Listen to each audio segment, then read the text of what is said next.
Hey, welcome back to Vinny Melkus Outdoors. We're here to talk about the Lowrance AT2XL and what it brings to the table. Yes, what do you think about it? Okay, what do you think about it?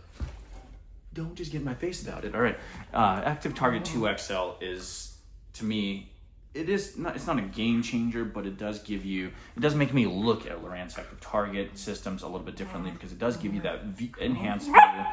Excuse me, I'm trying to talk here.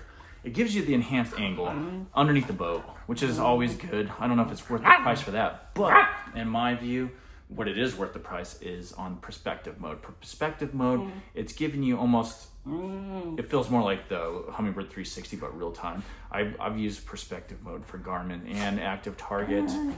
Right now I'm running a Garmin, but I love it for shallow water fishing, and I think this one here is actually going to enhance your shallow water abilities using live sonar, forward-facing sonar.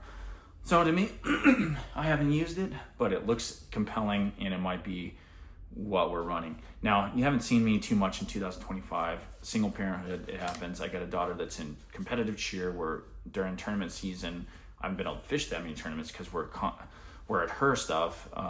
But this year is different. This year is a little different because of the way some of the tournaments that are laying out in 2026. And that is one bass. Excuse me real quick. Go ahead. I'm saying go up. One bass is got some of their tournaments later on in the year. So we're going to hit some of those. We got the Lake Havasu one, which I absolutely love. It's now in like May, which I haven't fished it that late, but that should be fun.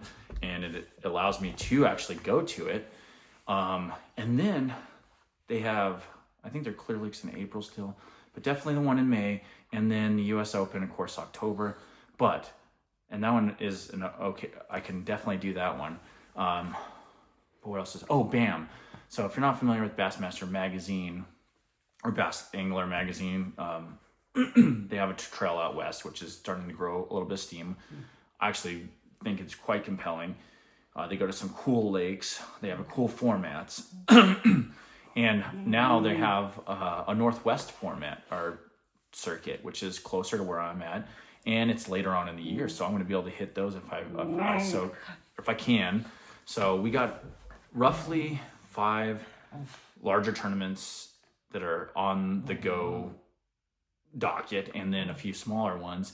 Plus, we're going to do a lot more fishing videos now that my daughters are older, and we're only on one team this year. Last year, she was on 2. It was crazy. Couldn't do any filming. All of our free time was cheer, and even now it's a lot. But excuse me, she's messing around with the camera.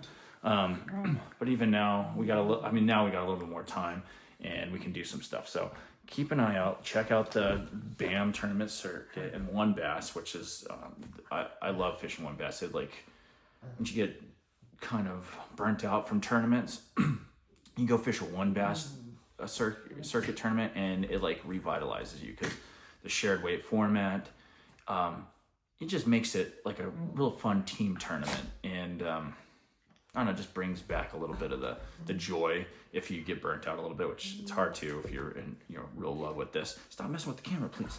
But anyway, that's what we're going to do to 2026. So that's what we have going on. Plus, I got some trout videos that I really want to put together. Granted, and maybe some hunting, but there's some cool trout stuff that I have. And so we might put it up. But for now, that's my tournament season. Some locals, and then BAM and one bass more than likely. And then if some of those, I was thinking about throwing in $500 for the ultimate angler thing in the end of the year. It just kind of conflicts a little bit with the US Open, or makes a time constraint there. So to me, I think the US Open is, I don't know. We'll cross that bridge when we get to it. Or when Ultimate Fishing Challenge, whatever it is, comes out with their sanction events, which last year was a lot of one bass stuff and BAM and all that other jazz, and some Toyotas, and of course all the usual suspects. But anyway, I'll talk to you later. Peace.